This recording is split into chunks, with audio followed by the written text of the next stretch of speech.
I'll get a second round, but I wanted to ask about Stanford Financial.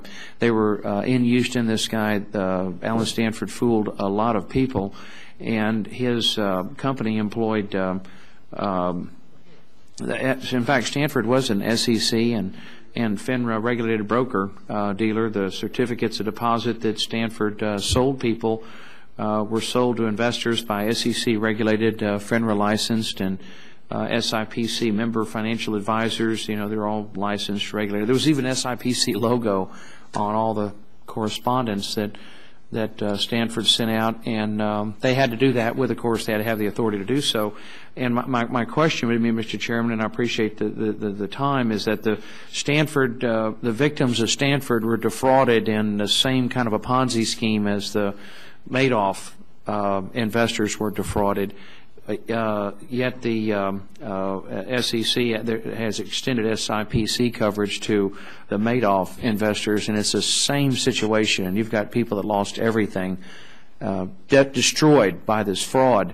And I wanted to ask you to please reconsider extending SIPC coverage to the Stanford investors who were defrauded in the same way as the Madoff investors. I appreciate that, and this is really a tremendous tragedy.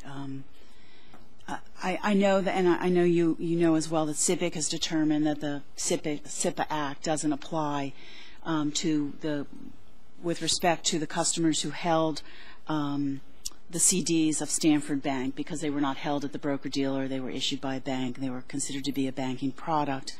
My staff has met on multiple occasions with the Stanford Victims Group, and in fact I'll be meeting with them in the very near future, and I can assure you we'll continue to look at any information they bring to us or that comes to light in the course of our litigation that would suggest a different result. Now, but I thought, if I just very quick follow-up, Mr. Chairman, and thank you for the time, that the SEC designated Stanford's business entities as a single commercial enterprise. They were all one commercial enterprise. So they weren't simply a bank. They weren't banking certificates.